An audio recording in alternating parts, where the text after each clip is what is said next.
New Thought Media Network. We are a global broadcast network of positive music, media, and entertainment, inspiring humanity's evolution along the journey of enlightenment and creating a world of love, peace, empowerment, and prosperity for all. New Thought Media Network. Positively inspiring.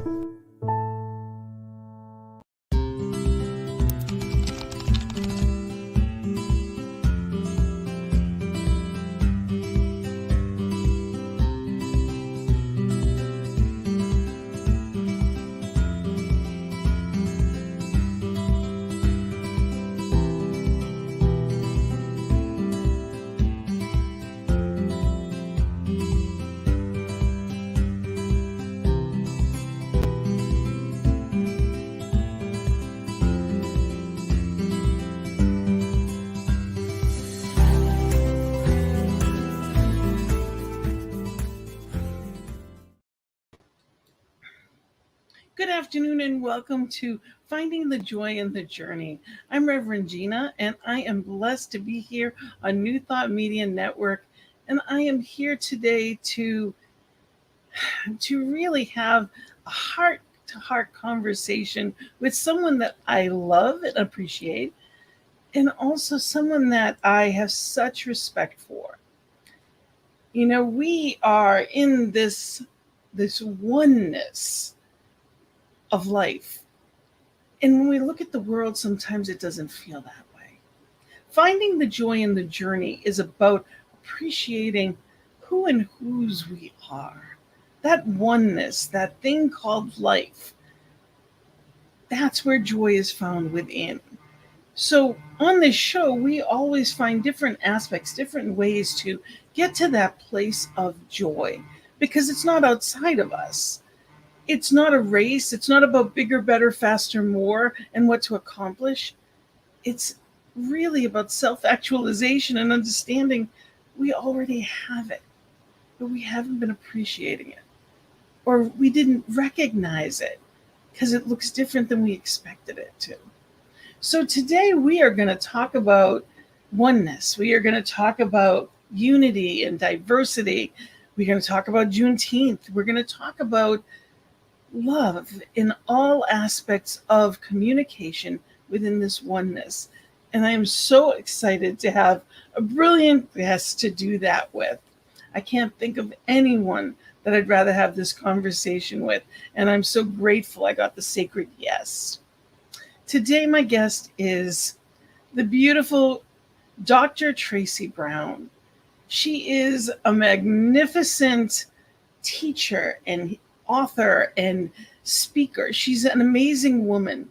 She's based out of Dallas, Texas. She is, she's been teaching what seems like forever, throughout New Thought. And her books include Stained Glass Spirit, Becoming Spiritual Community, Where Oneness Does Not Require Sameness, and I Turn to Prayer.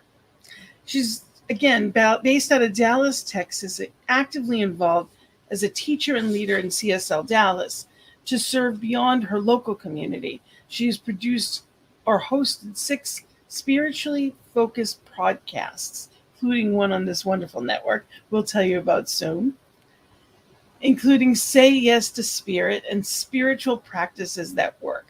Plus, she's the author of more than a dozen books.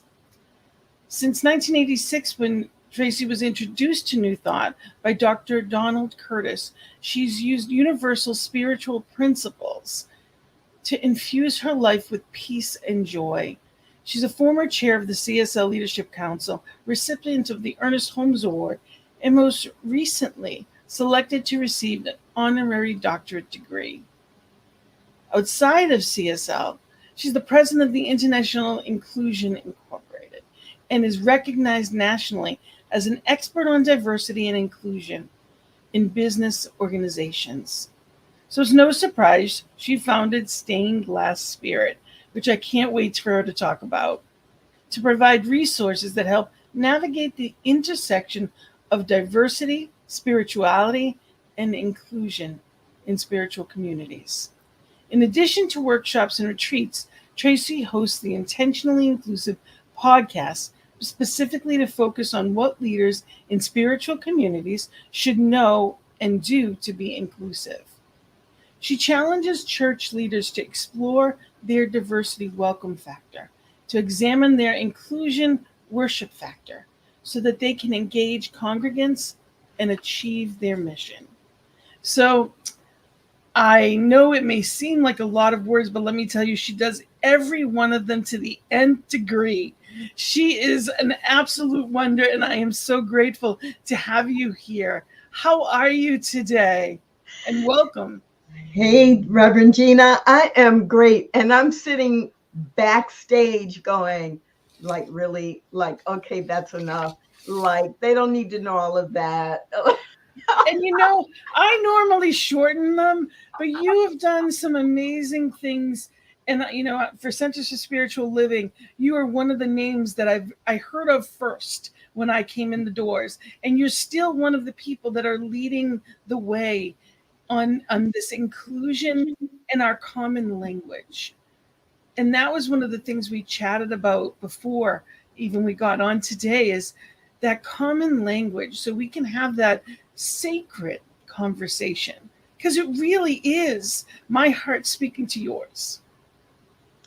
Yeah, and I do love that in the first few minutes you landed on oneness several times, because we say oneness, but what I've learned is really in the last 10 years, I've learned that everyone, even under the New Thought umbrella, or even under the Centers for Spiritual Living umbrella, or the Unity umbrella, we don't define oneness the same, or we don't interpret it the same.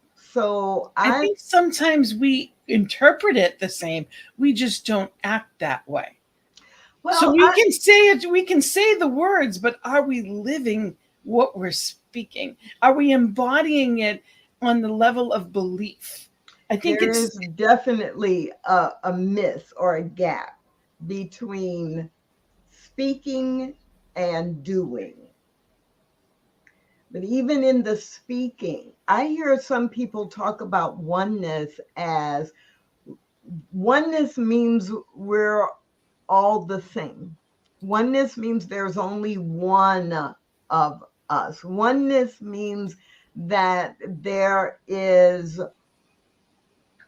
there is one and nothing more. Like, if you talk about diversity, you're talking about duality, because oneness means there's only one. There's only one of us. And there's no room in that, in the belief and the people who are saying that one actually can only be one, because it has the multiplicity of all the diversity and all the different ways that spirit creates. So I find myself often in conversations with people about oneness is really about our connection to spirit. Oneness is our connection to the one source. And each of us is connected to that there is unity between the creator and everything it creates. But what we have in our connection to each other is connection, or the opportunity to demonstrate unity. That oneness is not about my connection to Gina. Oneness is about my connection to spirit.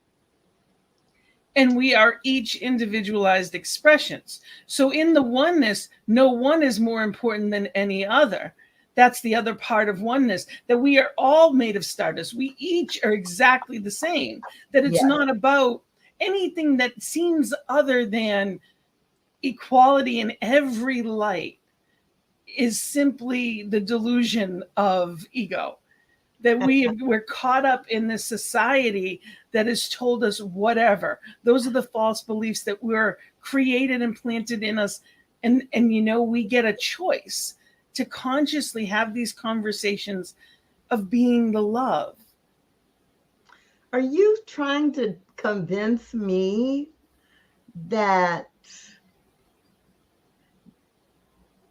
we're not created in a hierarchy of value? That people of one race or one sexual orientation or one age group or one ability group, that are you trying to you expect me to believe there's really not a hierarchy of value in different humanity? And that's why we're here. That is what we are here. And when we speak in these terms, anyone listens. When we speak as love on these common, in this language, anyone will listen. And sometimes it gets harder and muckier, and life gets harder and muckier, and it needs to get ugly and truthful. There's no bypass, in my opinion. And at the same time, still viewing through the eyes that are Spirit's eyes. So, viewing through Spirit's eyes, hearing with Spirit's ears, feeling with Spirit's heart, yes. Compassion, love. And that always makes me think about the Hafez poem, where there are lines in the poem that are about, and what God wants to do is grab you by your ankles and turn you upside down and shake you, right? Because you're pretending that the only way to express Spirit is solemn and quiet and with no disturbing anything. No. Jesus threw the tables upside down in the temple. We are supposed to, if we love, there are times that it is appropriate to upset the apple cart. Be as little children. From a place of love. Yes. But love is not always sweet and quiet, and no. If you have kids, you know better. Of any age. Right. If you're raising children as a parent, fierce love, because you are expecting and demanding the best from and for your child. And every one of us is our child. Every one of us is our brother, sister, mother, father, child. Every person that I see, I choose consciously, and I'm not saying I'm perfect at it, but that's the prayer, is to be and see each one of these people as, because whether or not they're my brother or sister, they are my brother and sister. Whether or not they are my mom, they're someone's mom, and therefore it's still my mom. And in the knowing, if we respected each other that way, if we could see people with different abilities that way. And one of the things that has been, actually, sometimes we learn through the difficulty the most. And for me, having less ability in different areas of life at times has been that way, that it's easy to say, well, I can't do what that person does. And then realize I'm not supposed to. And realize that, what, I would never say that of anyone else. Why do I use that language with me? Yes. So what do I say instead? And work that through because of our teachings. Yes, yes, and yes. It's scary sometimes when we, as spiritually grounded and spiritually guided people, forget this and participate in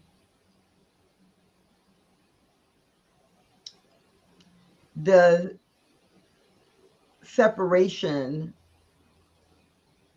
by participate in the separation and support the separation by blaming people who are different from us or who are having a different experience from us for having what we perceive to be a negative experience.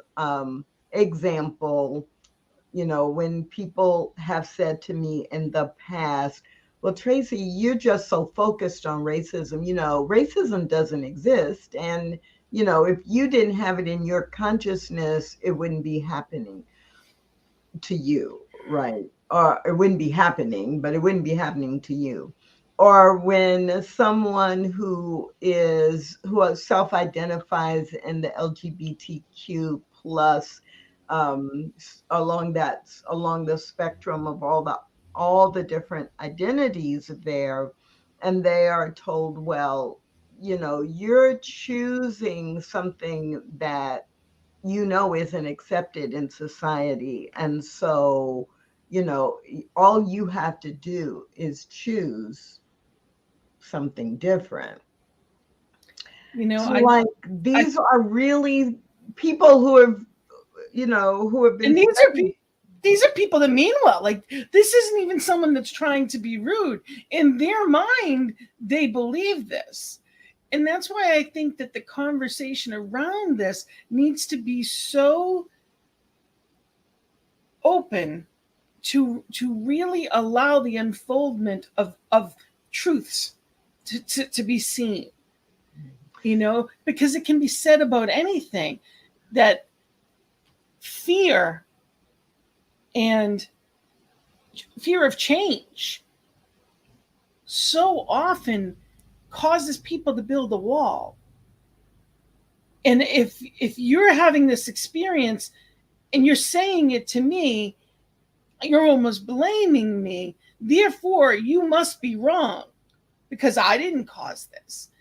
When you're bringing something up, it's not blaming anyone specifically. It's simply stating, this is my experience. And just because it's not your experience may be right. There is no wrong. How you feel is never wrong. It's how you feel. It's an experience, and we're all different. We're supposed to experience things differently. And there is clearly the evidence of a difference when people are treated differently. And just because they may not be the majority, and sometimes the kicker is sometimes they are the majority. The lower income is much higher of a bracket in this country than the higher income is, by far. And yet still is put down and said it's not that bad. You have politicians talking forever about, not that it's not important, some of the politics out there, but they're not talking about people can't have eggs and bread on their table for kids. They're not talking about the fact that people can't heat their homes because they'd rather be divisive about something other than that. So we are here to be in conversation. But one of the things that people in New Thought communities often ask me, we're talking in general about, the philosophy and the shift and some of the issues and challenges. But one of the things that people often ask me is like, okay, well, we get that. And we want some tips to actually be able to engage in a healthy conversation or in a conversation or dialogue that leads to change. And so you said something that I often emphasize, and that is when you are creating the questions, let's say you are bringing a group together and you want to discuss any topic that is related to multiplicity or inclusion or oneness. And so it's like when you form the questions or the prompts that you want people to reflect on or to share, the most important thing to do is to make sure that the prompts are are grounded in experience. What has been your experience interacting with people who are different from you? What can you share an experience that you had that shaped your thinking about different socioeconomic groups? Can you share or think of an experience that you had with someone who was much older or much younger than you that started off uncomfortably but ended up creating a great relationship? All of those and dozens of more. I could like go on for 30 minutes with examples, but the point is, when you shape your prompts and your questions around people's experiences, there can never be a wrong answer. Mm. There can never be a you're wrong and I'm right, because if I ask you about your experience, Reverend Gina, then you are going to tell me what you have experienced, and my only responses can be, that's interesting. Wow. Thanks for sharing. It has nothing to do with my experience. Now, Yes. you're right. I might say, wow, I've never had that experience.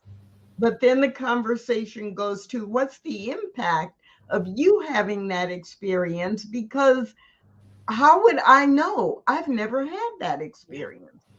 So the mistake that many people make is they try to have these conversations from a place of an assumption that there is a right answer or there is one best answer. And usually, right answer or best answer is based on what we know or have experienced in our own lives. And we're comparing everyone else to our own beliefs, values, and experiences. A simple example of that: when I was a kid, I grew up in inner city Boston, and I grew up in East Boston. And you know what? I didn't know many Jewish people at all. And I was little and I didn't know any different. So I just assumed there weren't many. And as I've gotten old, I have many friends and it just, the point was, from my perspective, where I lived, I didn't know of them. So there couldn't be many. Right. But many of us are still walking through life with those blinders. Well, I didn't know it, so it can't be. Right. So we're simply allowing that voice of, and it is for other people in a different way. And it doesn't make your experience wrong. It just means that you weren't in the bigger room. And let's bring spiritual consciousness and principle into that. So everything you said, and if we know and or believe that there's one creator and it is the source of all life, and it has infinite intelligence and creativity, and it has created all that is. So you could say, I grew up in a place where I didn't have any exposure or much exposure to people who are Jewish. But I know that God has created people who are Jewish, and they are wherever they are all around the world, and they own as much right to the world and to expression as I do. So it just, when you think about that, it's like it does keep you from thinking my experience is all of experience. Because there's no way. I mean, the reason I got so fascinated, one of the reasons I got so fascinated about diversity is because from a pretty young age, I was like, oh, let me go see all these other ways that God shows up in the world. Let me be exposed to all kinds of different people created by God. So I can see what I would now say another face of God. Yeah. I knew that God was not just people like me in physical form. If And God's all the people, all the creatures, all of nature, all of everything that exists, I was fascinated by, from the people perspective, how how does this one source of all life show up in so many, now 8 billion ways? So for me, I'm glad that early on I had that curiosity, and that throughout my life, diversity work has always been spiritual work, religious work for me,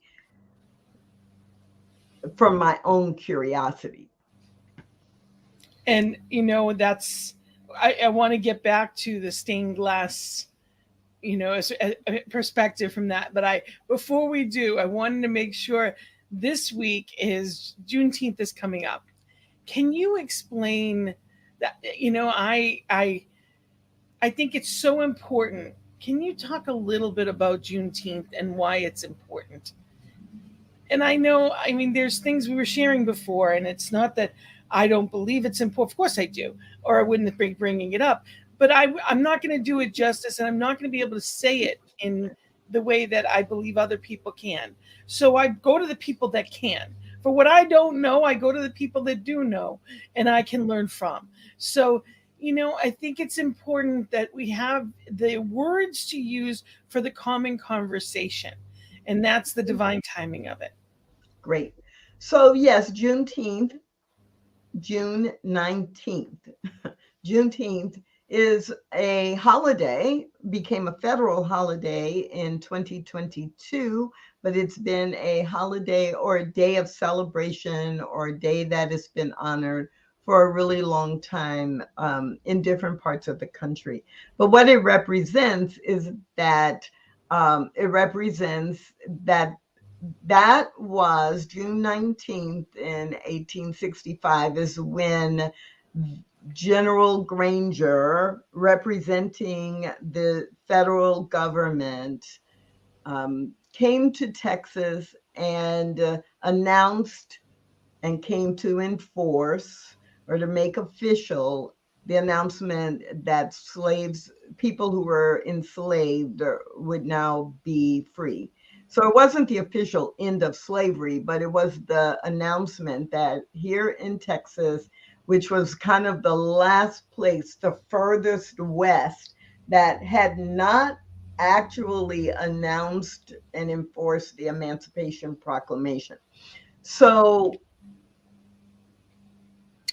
so that's the reason for it, on the quote unquote social, society wide perspective, that it represents the last place where Emancipation Proclamation was shared and made official. And thinking back to the 1860s, keep in mind, right? Keep in mind how communication might go from Philadelphia or DC or the East Coast across the southern states. And so there were people who were aware, but it had not been official since then. What I love about Juneteenth is interesting because, as a Black person in the United States, when I first moved to Texas in 1981, I actually had never heard of Juneteenth, even though it had been honored and recognized since the 1800s in Texas and in many other places. But I had never heard of it. And my first reaction is the first reaction that many have. My first reaction was, why would people in Texas be celebrating that they got the news a year and a half later? Like, right? Why are you happy that you're late to the party? Like, it didn't make sense to me, right? At first. And then I really started reflecting on it. And I was like, no, anytime that freedom is recognized is and affirmed is important. And that was important because it had been resisted for so long, number one. Then as I thought about it even more, I was like, this is also really important because freedom is not something that actually can be granted. It's an inside out thing. It's a principle. It's a spiritual principle. And so I was thinking the announcement and the process of Juneteenth is as much and as important for the people who are white, the people who are politically in power. It's important for them to recognize that Juneteenth is about them recommitting to equality and freedom for all. It's not, oh, we did this. It's not only we did this good thing for the poor Black people who were enslaved.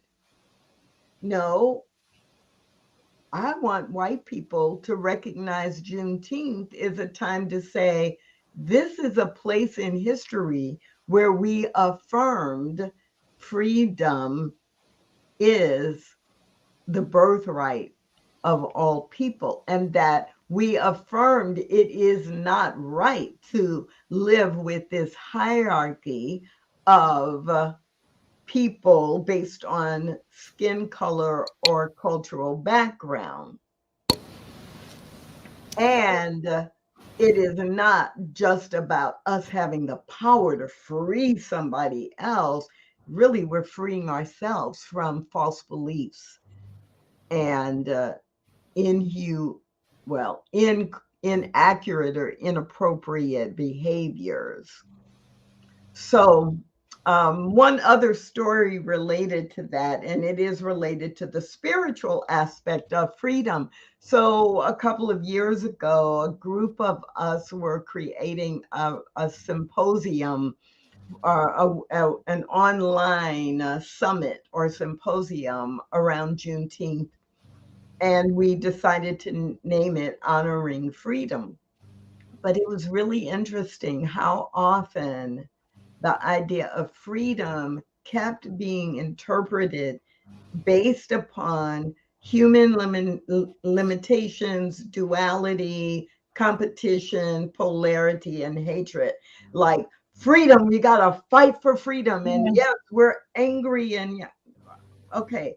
And we had to keep going back to what does freedom mean spiritually? Yes. And how do we celebrate that which comes from within us that is already a part of who we are to live fully as we have been created by our Creator and not accepting anything less? And not just honoring ourselves, but we're honoring each one in that way. Each one and the experience of now and the experience of the culture then and now, because there's emotions. That's the thing. That's the thing that really I think is sometimes the sticking point, is that there's pain there. And our ancestral pain, it matters, and it's a choice. We can honor that pain, but don't have to be weighed down by it. Part of freedom is to be in the awareness that I don't have to carry anyone's pain. That's when we're stuck in that suffering. That's our choice. I don't have to carry anyone else's pain, but that doesn't mean I get to ignore. Absolutely. It's honoring each one as in the oneness. It's so important. I never have the right to ignore or impose or even deny anyone from my experience. So I can't hide myself off, or I could, but I'm not, we're not meant to hide ourselves off and say, okay, but I'm okay. So I don't realize you, so therefore I'm not doing anything against you. I didn't do it. But if there are blinders on, ignorance is part of that allowance. And that's what keeps things where they are. And when I see others in pain and I do nothing, then I am at fault. And it's not in a blame way, because we know any kind of quote unquote sin is just missing the mark. So we grow in awareness and think differently. So yeah, I don't know why, but as you were speaking, the name of your show also went through my mind, right? So the journey to joy, and what happens for me is that I believe the journey to joy requires us to deal with, to identify, and then to deconstruct, and then to reconstruct, right? So identify what the barriers to joy are, deconstruct our current way of living so that we remove those barriers and replace them or reconstruct our lives in a way that then demonstrates the joy that we desire. And so if we look at Juneteenth, since we're talking about Juneteenth, and we look at the pattern of racism and patriarchy and militarism and capitalism, and how those fed the way that we were individually and collectively in the US and beyond, all of these factors contributed. And maybe some people were in joy, but not the majority.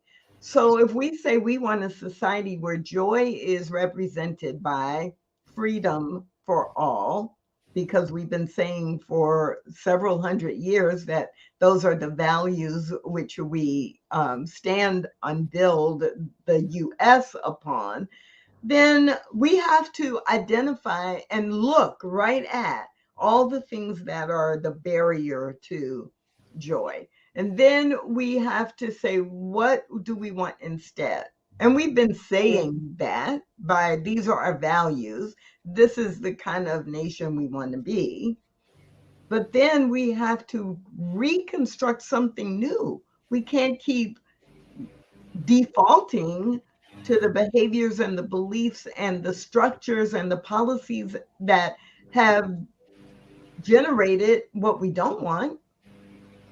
And as spiritually grounded people on the New Thought Media Network, we, more than anybody else or more than most people, know that we do that same process in our individual lives. Yes. If you're in 12-step recovery, you identify the what was happening now and chose what you wanted to change. You deconstructed it and deconstruct it every time you go to a meeting, and you consciously reconstruct by following the 12 steps, and your life begins to reflect joy. And it's a choice. It's not necessarily a have to. We get to make a choice to make things different in our lives and in the lives of those we love and those that we haven't even met yet. If we're going to talk about and preach about oneness, You can't say those words if you're not contributing to oneness. And that is really, there's a separation sometimes between the head, the mouth, and the heart of people. And I think it's not necessarily a malicious thing. It's not even necessarily intentional. It's just what we're used to. Well, it's the default. It is, it's and the default. that's, and we have to, in order to change to a new default, we have to be intentional. yes. And we have to consciously choose. That's the difference. And I hadn't really thought about it this way until just now. But so often when people are saying, oh, but it would be so much work, or when people are saying, as you mentioned earlier, well, my life is good, or I'm okay, and not thinking about your life can't be okay if others' lives are not okay, because we're all connected. But not thinking about that, and it's like, oh, we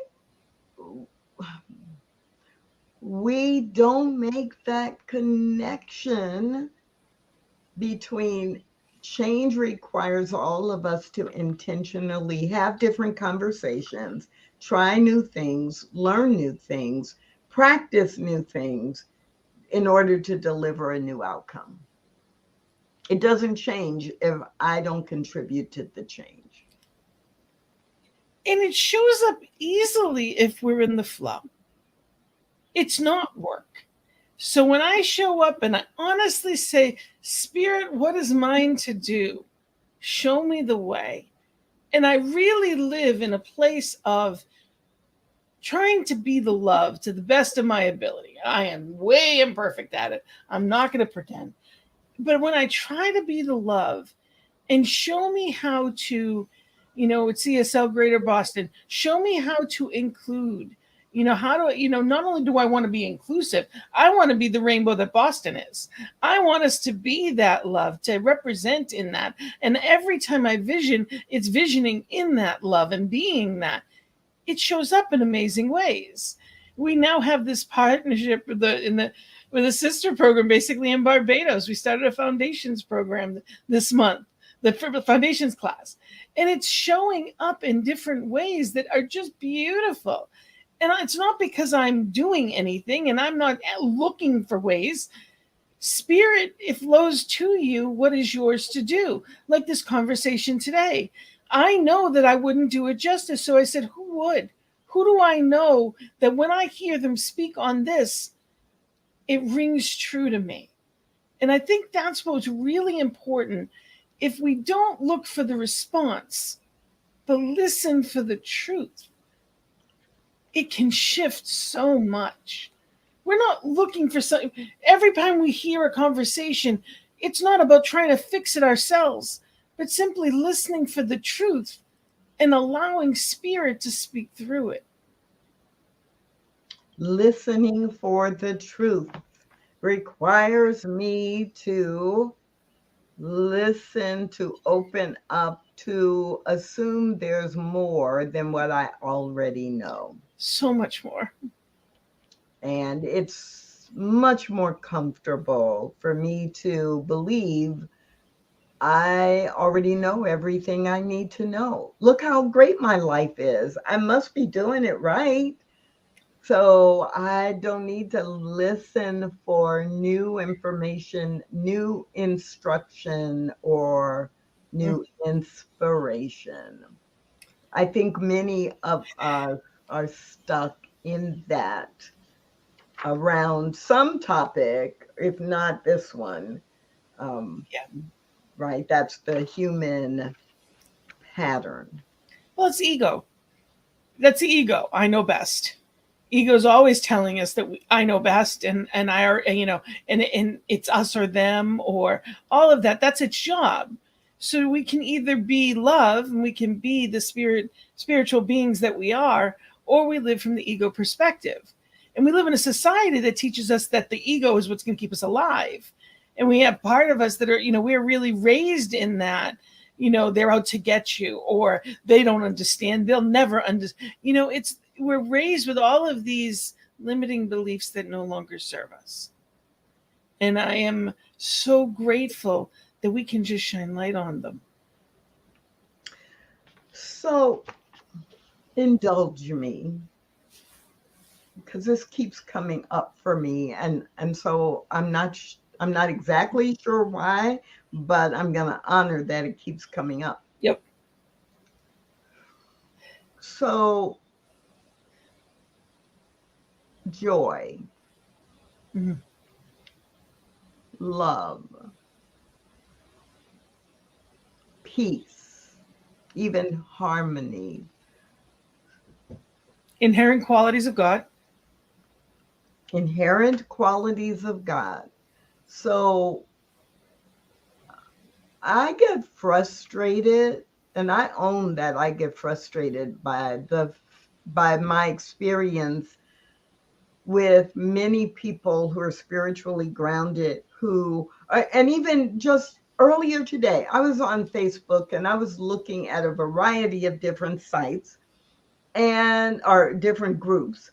And I just was noticing in all of these spiritually connected groups or spiritually grounded groups, like anytime joy or love or peace, anytime those words were listed, they were always with these images that were, light and soft and pastel colors, and or be a quotation about something really soft and peaceful, fun, beautiful. Well, and so I guess it's partly on my mind because of that, but I realize it's coming up for me in this conversation because I get really irritated when I've been asked to work with a group, and they're like, but we teach us how to have these conversations, but make sure that everybody keeps their voice quiet, and It's got to get messy. It has no to one messy. raises their voice at me, and no one ever. I'm like, it's got to be messy. No, and right, joy. When I think of joy, I do think of calm and peaceful energy, but I also think of big, boisterous energy that's, driving audacious and non-conforming behavior, because I have all this joy and I want to share it. It's big. It's bold. When I think of love, sure, the whole stereotypes around romantic love. The greatest love of all is at a time of grief. Right. In the ugliness. Right. That's the greatest time when someone needs you the most, is when they are at their weakest, in the ugliest place of their lives, whether it's loss or death or seeming, whatever it may be. Or you talked about the parent, right? The parent who loves their child and their child is in danger will pick up a car, right? That fierce accountability, that in what may look like aggression, power, because they're going to get in front of their daughter before you hit that child, and they're going to fight you because they love the child that they are protecting. Love is fierce. Let it be messy, aggressive. Yes. Peace. Let it be messy. As long as it's authentic. I'm going to even challenge the word messy. Well, let it be authentic. And sometimes, when you have those cries, sometimes they're the ugly cry, and it's okay. Or those laughs that you're crying and it hurts. It's like, let it be messy. Let it be ugly. Let it not look like the world thinks it should. Let it just be. There's no limits. And there is a chapter in the Stained Glass Spirit book that is multicultural is sometimes messy. I'm putting that up there just so people can know. Because Yeah, this is actually, and you also have a website. I'm going to put that out there because I meant to speak about this much sooner and we haven't had a chance. So you have 2 sites. They're there. I'm going to leave them there so people can write them down. They can reach you out to you that way, reclaimjoy.com and stainedglassspirit.net.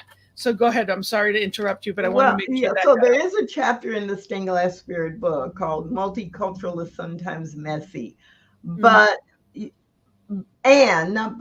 and messy in the context of different from the status quo. Not messy in the context of out of control or painful, although we do experience pain in letting go of what hasn't worked in the past, and the pain of learning a new way. That's healthy pain. That's healthy. Transformation is usually not comfortable.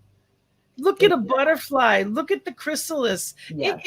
Literally, caterpillar goes to mush. It fights to get out of that cocoon.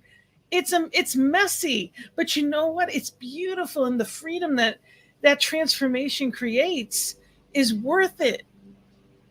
The pathway, right? The pathway to transformation is what we're talking about.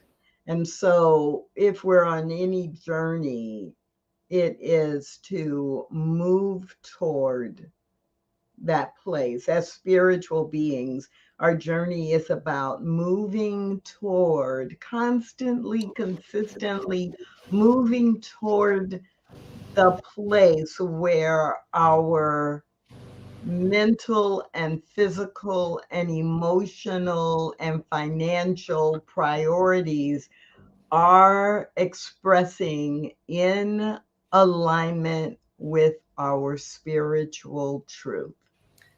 I love that you said that, because it's what we pay attention to, what we're giving our time, our energy, and especially our finances to. So if you believe in something, you don't really believe in it unless you're investing in it in some way. So you can say whatever you want, but your actions speak so much louder than words. It's not about being spiritual on Sundays. It's not about saying the right things. It's about living in a way that transforms not just our personal individual experience, but the world for a greater good. It's why we're here. That's the point of, especially science of mind, is that understanding that, we are here to uplift, not just ourselves. It's not about a wish list. It's not about what can I get out of it. It's about who are we, and how do I that rising tide that raises all boats. Yeah. And I'm thinking about some people who I've been blessed and honored that they selected me, to be their coach, their spiritual coach along the way.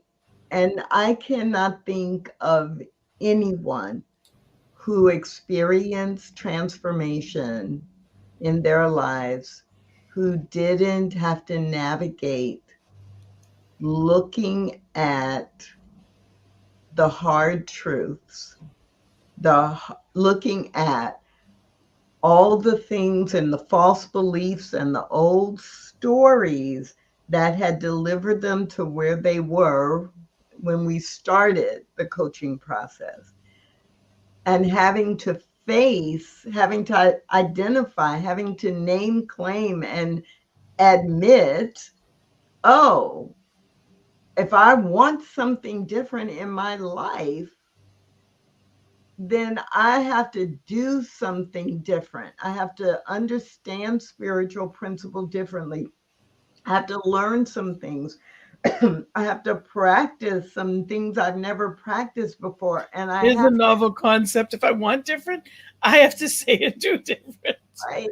And my faith has to be invested in what I want, not what I don't want.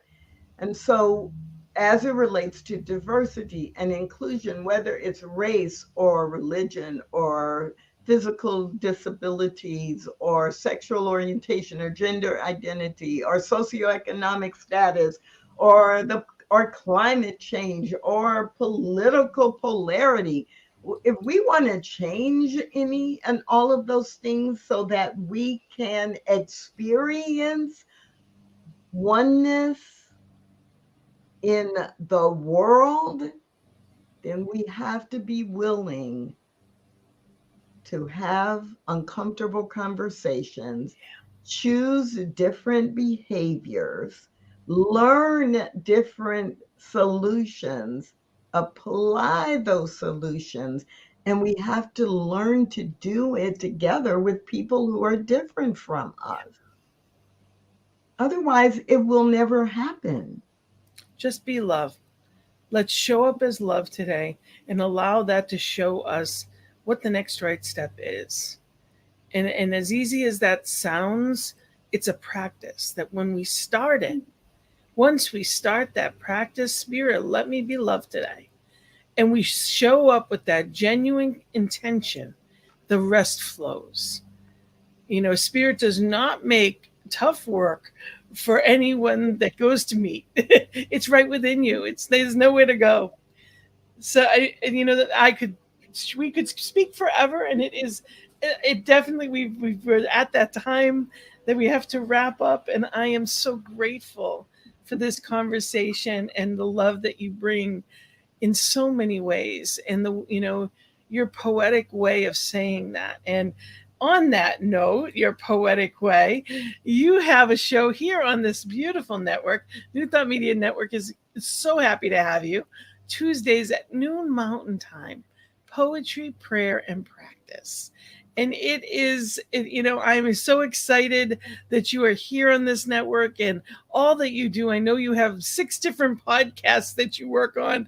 God bless you. There's so much going on in your world that I would love to hear about. And we were chatting and time got away from us. But I encourage people to go to your websites, reclaimjoy.com, to get your new book, your newest book, Stained Glass Spirit.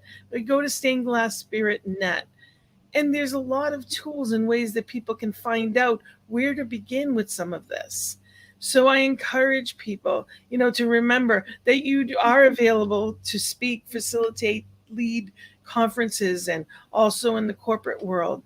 So if you're thinking, oh, but my company really needs this, yes, they can reach out to you through these emails. So thank you so much for what you offer here and for sharing this message in the way that you do, that beautiful way that you do, and for how you show up. Are there any...